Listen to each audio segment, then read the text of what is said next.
Hello, നമസ്കാരം. സാമൂഹ്യ രാഷ്ട്രീയ വിജ്ഞാന പാഠാവലി ക്ലാസ്സിലേക്ക് ഏവർക്കും സ്വാഗതം. ഇന്ന് ഈ ക്ലാസ്സിൽ പറയാൻ ഉദ്ദേശിക്കുന്നത് സദാചാര പ്രതിസന്ധിയെക്കുറിച്ചാണ്. പ്രത്യേകിച്ചും മുതലാളിത്ത അഥവാ സാമ്രാജ്യത്വ രാഷ്ട്രങ്ങളിലെ പ്രധാനപ്പെട്ട 3 പ്രതിസന്ധികളാണ് രാഷ്ട്രീയ പ്രതിസന്ധി, പ്രത്യയശാസ്ത്രപരമായ പ്രതിസന്ധി, സദാചാര പ്രതിസന്ധി. മറ്റു 2 പ്രതിസന്ധികളും നമുക്ക് ഏകദേശം മനസ്സിലാക്കാൻ സാധിക്കുമെങ്കിലും സദാചാര പ്രതിസന്ധി ഒരു സാമ്രാജ്യത്തെ അല്ലെങ്കിൽ ഒരു മുതലാളിത്ത രാജ്യങ്ങളിൽ എപ്രകാരമാണ് പ്രകടമാകുന്നതെന്ന് പെട്ടെന്ന് ആർക്കും മനസ്സിലാവില്ല. അപ്പോൾ ഇത് മോറൽ ക്രൈസിസ് അഥവാ സദാചാര പ്രതിസന്ധി ആയിട്ട് ബന്ധപ്പെട്ട സാമൂഹ്യ രാഷ്ട്രീയ വിജ്ഞാന പാഠാവലി ഗ്രന്ഥങ്ങളിൽ പറയുന്നത്, തുടക്കത്തിൽ തന്നെ പറയുന്നത്, along with the political and ideological crisis in the imperialist world, moral crisis is also intensifying. It is manifested in the development of social psychological trends such as the loss of interest in society and family, and in various forms of personality disintegration leading to nervous breakdown, suicide, crime and further deterioration of social relations. അതായത് സമൂഹത്തോടും കുടുംബത്തോടും താല്പര്യം കുറയൽ പോലുള്ള സാമൂഹ്യ മനഃശാസ്ത്ര പ്രവണതകളുടെ വികാസത്തിലും നാഡീക്ഷയത്തിനും ആത്മഹത്യകൾക്കും കുറ്റകൃത്യങ്ങൾക്കും സാമൂഹ്യ ബന്ധങ്ങളുടെ കൂടുതലായ അധപ്പതനത്തിനും ഇടയാക്കുന്ന വ്യക്തിത്വ വിഘടനത്തിൻ്റെ വിവിധ രൂപങ്ങളിലുമാണ് സദാചാര പ്രതിസന്ധി പ്രകടമാകുക. കുറേ കൂടെ, അതായത് ഇംഗ്ലീഷും അതിൻ്റെ പദാനുപത തർജ്ജമയും പറഞ്ഞാൽ പെട്ടെന്ന് മനസ്സിലാവുന്നില്ല. കുറേ കൂടി ലളിതമായി പറഞ്ഞാൽ സദാചാര പ്രതിസന്ധി പ്രകടമാകുക ഒരു സമൂഹത്തിൽ അല്ലെങ്കിൽ ഒരു വ്യക്തിയിൽ, പ്രത്യേകിച്ചും മുതലാളിത്ത രാഷ്ട്രങ്ങളിലെ അല്ലെങ്കിൽ ഇന്ത്യയെ പോലുള്ള ബൂർഷ്വാ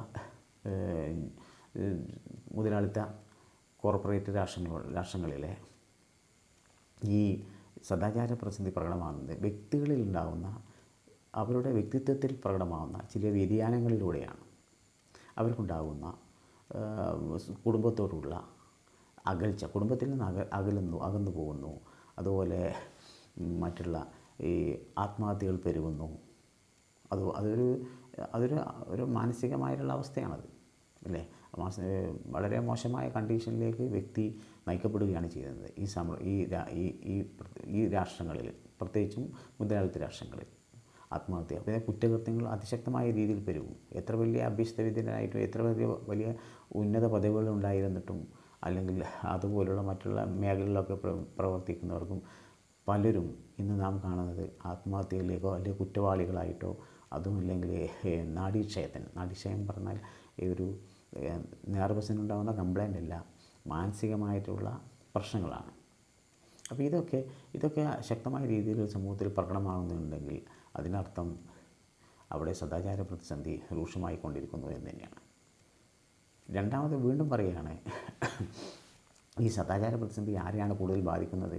അതും പ്രത്യേകമായിട്ടും ഈ ഗ്രന്ഥത്തിൽ പറയുന്നത്, moral crisis is also particularly acute for young people who are increasingly unwilling to accept the hypocrisy and moral values of bourgeois society and are speaking out against them എന്നാണ് പറയുന്നത്. അതായത് സാമ്രാജ്യത്വ രാഷ്ട്രങ്ങളിൽ, അതായത് ബുർഷ്വാ സമൂഹത്തിലെ കാപട്യവും സദാചാര മൂല്യങ്ങളും അംഗീകരിക്കാൻ വൈമനസ്യം കാട്ടുകയും അവയ്ക്കെതിരെ ശക്തമായ രീതിയിൽ ശബ്ദമുയർത്തുകയും ചെയ്യുന്ന, പ്രകടമായ രീതിയിൽ ശബ്ദമുയർത്തുകയും ചെയ്യുന്ന യുവജനങ്ങളെയാണ് സദാചാര പ്രതിസന്ധി ഏറ്റവും കൂടുതൽ ബാധിക്കുന്നത് എന്നാണ് പറയുന്നത്. ഈ ക്ലാസ് ചെറിയ ക്യാപ്സ്യൂൾ മോഡലാണ് ഉദ്ദേശിക്കുന്നത്. ദീർഘമായൊരു ക്ലാസ്സായിട്ട് മുന്നോട്ട് പോകാൻ താല്പര്യമില്ല. എല്ലാ ഞായറാഴ്ചകളിലും ഇതുമായിട്ട് ബന്ധപ്പെട്ട ഈ സാമൂഹ്യ രാഷ്ട്രീയ വിജ്ഞാന പാഠാവലിയായിട്ട് ബന്ധപ്പെട്ട ക്ലാസ്സുകളുണ്ടായിരിക്കും. ഓക്കെ.